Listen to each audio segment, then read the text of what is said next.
వి gold trusted gold buyers మీరు తాకట్టు పెట్టిన బంగారాన్ని విడిపించి ఈ రోజు ఉన్న మార్కెట్ ధరకు కొనబడును. నమస్తే, welcome to iDream social spotlight with కవిత.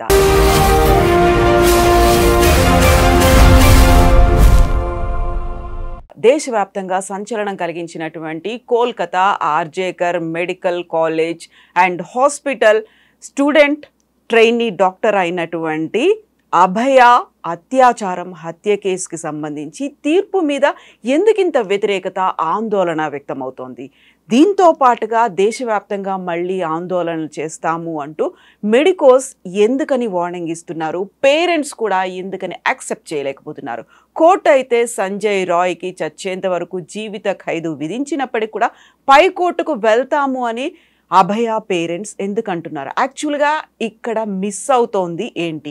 మనతో పాటుగా ఉన్నారు హైకోర్టు న్యాయవాది సాయి కృష్ణ ఆజాద్ గారు. ఆజాద్ గారు నమస్కారం. నమస్తే అండి. సో అభయ కేసు అనేది దేశవ్యాప్తంగా సంచలనం కనిపించింది. అక్కడ అత్యాచారం జరిగింది, హత్య కూడా చేశారు, కాకుంటే అదొక గ్యాంగ్ రేప్ అనే మాట వినిపించింది. ఇప్పుడేమో సంజయ్ రాయ్ని ఆయన దోషిగా జీవిత ఖైదు విధించింది కోర్టు. ఎందుకని యాక్సెప్ట్ చేయలేకపోతున్నారు? అంటే ఇది ఫస్ట్ కా నుంచి కూడా రాజకీయ కోణంలో వస్తుందనేది ఆలోచన అండి. ఇప్పుడు జనరల్గా మీకు ఇతను సంజయ్ రాయ్ అనే అతను నేరం చేశాడా లేదా అనేది చాలా మంది కోణం అంటే రకరకాల అభిప్రాయాలు వ్యక్తం అవుతూ ఉన్నాయి. ఇప్పుడు అతి ముఖ్యమైనది ఏంటంటే ఇతను ఎవరైతే ఉన్నారో ఇతను బలి పశువు అయ్యాడేమో అని చెప్పి కొంతమంది వ్యాఖ్యానిస్తూ ఉన్నారు. ఇప్పుడు మనకి సేమ్ టు సేమ్ అయోష మీద హత్య కేసు మనం చూసుకోవచ్చు. సేమ్ టు సేమ్ దాంట్లో సత్యంబాబు ఎలా బలి పశువు అయ్యాడో ఇది కూడా అలాగే అయిందని చెప్పి మనం చెప్పుకోవచ్చు.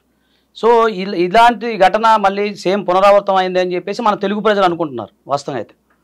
తర్వాత దీని వెనక ఇప్పుడు అంతకుముందు ఆ రోజు ఆ డిఎన్ఏ టెస్టుల విషయంలో చూస్తే చాలామంది సీమెన్ ఏదైతే ఎక్కువ మంది ఉన్నారు, ఎక్కువ సీమెన్ మనకి వచ్చింది అనేది వాళ్ళు చెప్తా ఉన్నారు. క్వాంటిటీ ఎక్కువ పెరిగింది అనేది చెప్తా ఉన్నారు. సో ఈ సీమెన్ ఎక్కువ ఉంది, వేరే వేరే డిఎన్ఏ టెస్టులు పెరుగుతూ ఉన్నాయి, ఇవన్నీ కూడా వస్తాయన్నాయని చెప్పేసి గతం నుంచి మనకి వస్తూ ఉన్నాయి మొత్తం. సో వీళ్ళేంటి సిబిఐ ఏం చేసింది, కొండని తవ్వి ఎలకన పట్టిందా అన్న చందంలో వ్యవహరిస్తుంది అనేది ప్రజలు అనుకుంటా ఉన్నారు. సరే కోర్టు తీర్పుని శిరసా వహించాల్సిందే మనం, అది దాన్ని ఎవరు కాదన్నారు. కాకపోతే ఇందులో భిన్న కోణాలు ఏవైతే వ్యక్తం అవుతున్నాయో దాంట్లో ఇంకా త్వరగా ఇన్వెస్టిగేషన్ చేసి ఎవరైతే పెద్ద తలకాయలు ఎవరైతే ఉన్నారో వారిని తీసుకొచ్చి శిక్షిస్తే బాగుండేది అనేది ప్రజలు అభిప్రాయపడుతున్నారు. ఇప్పుడు మమతా బెనర్జీ గారు కానీ వాళ్ళ పేరెంట్స్కి సంబంధించిన వాళ్ళు కానీ అతనికి సంబంధించిన వాళ్ళు కానీ ఎవరైనా సరే అంటున్నారు. సో ఇప్పుడు దీనికి సంబంధించి ప్రజల్లో ఇన్ని రకాల భేదాభిప్రాయాలు వస్తూ ఉన్నాయి. కాకపోతే ఏంటంటే నేననేది ఏంటంటే ఇంకా ముందు ఉంది కదా, అప్పీల్ చేసుకోవాలి, అప్పీల్ తర్వాత పైన సుప్రీంకోర్టు దాకా వెళ్ళాలి. ఇప్పుడు కింది కోర్టులో ఇప్పుడు ఉరిశిక్ష వేసినంత మాత్రాన అతనేమే ఉరిశిక్ష అయితే ఇంప్లిమెంట్ ఏం కాదు కదండి, ఒకటే కదా. ఇంకొకటి జీవిత ఖైదు అంటే చూద్దాం, జీవిత ఖైదులో రేపు మార్పులు అప్పీల్ కోర్టులో చేయొచ్చు. ఇప్పుడు సత్యంబాబు కేసులో కింద అతను నేరం చేశాడని చెప్పేసి వచ్చింది, సరే అని అందరూ ఓకే అన్న. యాక్చువల్ ఫస్ట్ కాదు వ్యతిరేకించారు, తర్వాత సుప్రీంకోర్టు వారు ఏం చేశారు, అతను నిర్దోషి, నేరం చేయలేదు, అతనికి మళ్ళీ ₹1 చెల్లించాలని చెప్పేసి సుప్రీంకోర్టు వారు చెప్పారు. ఎంత అందుకే నష్టపరిహారం 1 CR ఇచ్చింది కదండి. సో నేను ఆ కోణంలో దీన్ని నేను చూడట్లేదు. కానీ మరి ఇప్పుడు ఇక్కడ జరిగిన సిబిఐ అంటే దీంట్లో సిబిఐ కాకుండా సిబిఐ ఎంత ఇన్వెస్టిగేషన్ చేసి త్వరగా ఇన్వెస్టిగేషన్ చేసి చివరికి సంజయ్ రాజ్ అనేది అందరూ తెలిసిందే కదా, పబ్లిక్లో అందరూ తెలిసిందే కదా, ఇంకా వీళ్ళు పెద్దగా చేసింది ఏముంది అనేది ప్రజలు అనుకుంటున్నారు ఒకటి. రెండోది మరి చూద్దాం, వెయిట్ అండ్ సీ. ఇప్పుడు ఉదాహరణకి ఈ రోజే మనం జడ్జిమెంట్ ఇచ్చినంత మాత్రం కాదు కదా, నెక్స్ట్ ఫర్దర్గా అప్పీలేట్ కోర్టులు ఉంటాయి, అపెక్స్ కోర్ట్స్ ఉంటుంది, ఇవన్నీ కోర్టులు ఉంటాయి కదా, దాంట్లో ఏం జరుగుతుంది అనేది మనం చూడాలి. ఇంకోటి ఈరోజు సంజయ్ రాజ్కి ఉరిశిక్ష వేసినా పర్వాలేదు అని వాళ్ళ పేరెంట్స్ కూడా అంటున్నారు. అంటే అతను నిర్దోషి అనే విషయం అనేది వాళ్ళ మైండ్లో ఉన్నట్టుంది. తప్పు చేసి మామూలు శిక్షించండి అన్న నిరభ్యంతరంగా అంటున్నారంటే ఏంటి, అంత ధైర్యంగా ఉన్నారు అంటే ఇతను ఒక బలి పశువు, ఇతను స్క్రీన్ మీద ఉన్న వ్యక్తి అనేది ప్రజల యొక్క అభిప్రాయం. అది కాకపోతే కోర్టు తీర్పుని మనం శిరసా వహించాల్సిందే, దాన్ని కాదనేది ఏం లేదు.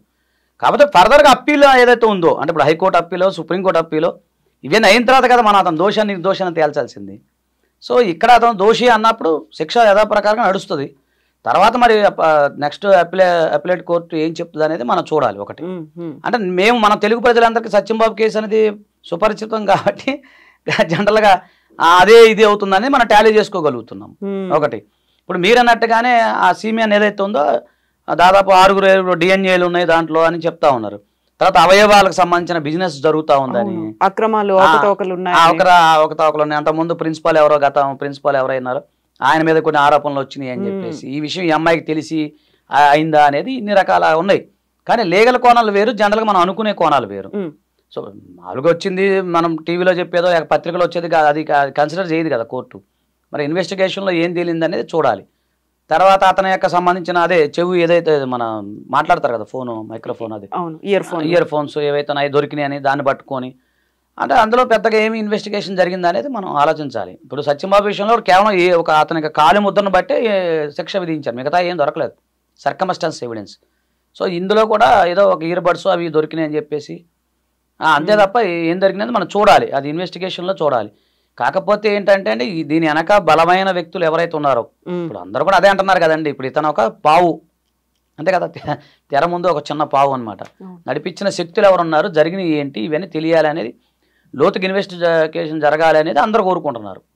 ఆ మాఫియా అనేది ఉంది అక్కడ, అవయవాలకు సంబంధించినటువంటి అక్రమ రవాణా జరుగుతుంది అనేటువంటి ఆరోపణలతో పాటుగా మాఫియా వెనుక పవర్ఫుల్ వ్యక్తులు ఉన్నారు అనేటువంటి ఆందోళన ముందు నుంచి అదే వ్యక్తమవుతోంది. ఒక మల్టిపుల్ పర్సన్స్ అందులో ఇన్వాల్వ్ అయ్యారు. ఒక గ్యాంగ్ రేప్ అనేది వచ్చిన తర్వాత ఇప్పుడు ఎవరో ఒక వ్యక్తిని మాత్రమే అరెస్ట్ చేయడం అంటే అక్కడ సుదీర్ఘమైనటువంటి కాలం గడిచిపోయింది. బట్ అంతే తీవ్రంగా ఇన్వెస్టిగేషన్ జరిగిందా లేదా అనేది కూడా ఉంది కదా. అవునండి, కొన్ని ఆరోపణలు వచ్చినాయి. అంటే మన కోర్టులో ఉన్న విషయాలు వ్యాఖ్యానించకూడదు, కానీ ఆరోపణలు మనం చదివినే చెప్తున్నాను. ఎందుకంటే ఎవిడెన్స్ ఏదైతే ఉందో దాన్ని లేట్ చేశారు ఇన్ఫర్మేషన్ ఇవ్వటంలో, అంటే వాళ్ళ తల్లిదండ్రులకు ఆరోపణ చెప్తున్నా. తల్లిదండ్రుల ఆరోపణ ఏంటంటే మాకు ఎప్పుడో జరిగితే చాలా లేట్గా చెప్పారు. తర్వాత ఇంకోటి మెడికల్ సంబంధించిన మెడికో స్టూడెంట్, దానికి సంబంధించిన ఏం చేయాలి ఫార్మాలిటీస్, ఇప్పుడు మనకంటే లీగల్గా ఇప్పుడు మనం అంటే లీగల్ నాలెడ్జ్ కామన్ మ్యాన్కి ఏముంటుందండి. ఇప్పుడు జనరకు ఒక మనిషి చనిపోయాడు అనుకోండి, ఆ చూస్తేనే భయపడిపోతాం మనం. కానీ వాళ్ళు మెడికల్లో జరిగింది, అందులో హాస్పిటల్లో జరిగింది కాబట్టి దాన్ని ఎవిడెన్స్ ఏదైతే ఉందో ఆ ఎవిడెన్స్ని అరేంజ్ చేశారని చెప్పేసి, దీన్ని లేటుగా ఇన్ఫర్మేషన్ ఇచ్చారని చెప్పి, ముందుగానే దానికి సంబంధించిన ఏవైతే మనకు ఉంటాయి కదా, ఏలు ముద్రలను ఏ ఉంటాయి వాళ్ళు డిఎన్ఏ టెస్ట్ అవన్నీ కూడా ముందే వీళ్ళకి మెడికల్ నాలెడ్జ్ ఉంటుంది కదా, కాబట్టి డిఎన్ఏ నాలెడ్జ్లు ఇవన్నీ ఉంటాయి కాబట్టి వీళ్ళు మొత్తం అరేంజ్ చేసేసారని ఇవన్నీ చాలా ఆరోపణలు ఉన్నాయి. మరి దీని మీద ఎంత త్వరగా మరి సిబిఐ ఎంత ఇన్వెస్టిగేషన్ చేసిందా లేదా అనేది ఇక భవిష్యత్తులో నెక్స్ట్ ఎపెక్స్ కోర్ట్ ఏం చెప్తుంది అనేది మనం చూడాల్సి ఉంటుందండి. సో యూజువల్గానే లా పరిభాషలో చెప్పేది 100 మంది నిందితులు తప్పించుకున్నా పర్లేదు, ఒక దోషికి శిక్ష పడవద్దు అనుకున్నప్పుడు మన కళ్ళ ముందు ఇంత తీవ్ర స్థాయిలో ఆందోళన జరిగింది. మళ్ళీ మేము ఆందోళనని మొదలు పెడతాము అని అక్కడ మెడికో స్టూడెంట్స్తో పాటుగా మాకు న్యాయం కావాలి అని న్యాయమూర్తి ఎదుట దండం పెడుతూ పేరెంట్స్ కూడా ఉన్నారు, మేము ఫర్దర్గా కోర్టుకు వెళ్తాము అనేది. సో ఇవన్నీ కూడా వాళ్ళు యాక్సెప్ట్ చేయట్లేదు, నష్టపరిహారాన్ని వద్దన్నారు. బట్ ఆయనకు జీవిత ఖైదు విధించడం ఇది కాదు, ఇంతకు మించి ఇంకా ఏదో ఉంది అనే ఆందోళన ఉంది కదా. ఇప్పుడు అదేనండి, ఆయేషా మీరా కేసు ఏదైతే ఉందో ఆమె విషయంలో వాళ్ళ తల్లి కూడా అదే ఆరోపణలు చేశారు. సత్యంబాబు అతను ఏమీ చేయలేదండి, వెనక చాలా మంది ఉందని పాపం చాలా పోరాడింది ఆమె. సేమ్ ఇది కూడా ఏంటంటే సరే XYZ ఇప్పుడు అభయ అనుకుంటా మనం అనుకుంటాం, అభయ ఎవరైతే ఉందో ఆమెకు సంబంధించిన పేరెంట్స్ కూడా ఇదే కోరుకుంటున్నారు. అసలు న్యాయం మాకు ఇది కాదు, ఏదో ఒకరిని తీసుకొచ్చి బలి పశువు చేసేసి ఏదో నమః అది అంటారు కదా, మమ అని అనేస్తే కాదు. దీని వెనక అసలు ఏం జరుగుతుంది, దీని వెనక ఉన్న సూత్రధారులు ఎవరు, పాత్రధారులు ఎవరు, వాళ్ళని మొత్తం తీసుకువచ్చి చట్ట ప్రకారంగా శిక్షించాలి అనేది వాళ్ళ డిమాండ్. ఇతను ఒక అమాయకుడు, ఒక బలి పశువు అంతే, స్కాప్ గోట్ అంటాం కదా, అంతే తప్ప అని ప్రజల యొక్క అభిప్రాయం. ఇప్పుడు మనము కోర్టు ద్వారా ఒక న్యాయ సంబంధించిన విషయాల్లో కోర్టును మనం ఏం తప్పుపడటానికి మనకు రైట్ లేదు కాబట్టి కోర్టును శిరసా వహించాల్సిందే, మన ఆ తీర్పు ఏదైతే శిరసా వహించాల్సిందే. కానీ ప్రజలు ఇలా అనుకుంటున్నారు అనేది మనం తెలుసుకున్న విషయం. సో మరి వాళ్ళ డిమాండ్స్ ఏముంటాయో నెక్స్ట్ మరి ఎపెక్స్ కోర్టులో ఏం తెలుస్తుంది అనేది చూడాలి. లేదా మళ్ళీ కోర్టు వారు తిరిగి రీఇన్వెస్టిగేషన్ చేయమని ఒక ఆర్డర్ కూడా అలా కూడా చెప్పలేం, అలా కూడా ఇవ్వచ్చు. వీళ్ళు ఆ డిమాండ్ అడుగుతున్నారా నెక్స్ట్. అలాగే మధ్యలో ఒక అడ్వకేట్ ఏదో మారినట్టున్నారు ఇతను దాంట్లో, ఒకళ్ళు వచ్చి మళ్ళీ మారినట్టున్నారు, ఒక అడ్వకేట్ ఎవరు మారినట్టున్నారు. సో ఇవన్నీ పరిణామాలు చూస్తే మరి ఏమవుతుందో ఏంటనేది ఇక కాలమే నిర్ణయించాలి. రెండు ప్రజలు ఇప్పుడు మీరు అన్నట్టు అక్కడ పశ్చిమ బెంగాల్లో చాలా తీవ్రంగా దాని మీద పోరాటం చేస్తున్నట్టున్నారు. దానికి సంబంధించి మరి ఆ పోరాటంలో మరి ఎపెక్స్ కోర్టు వారు ఏ నిర్ణయం తీసుకుంటారో మనం వెయిట్ చూడాల్సింది.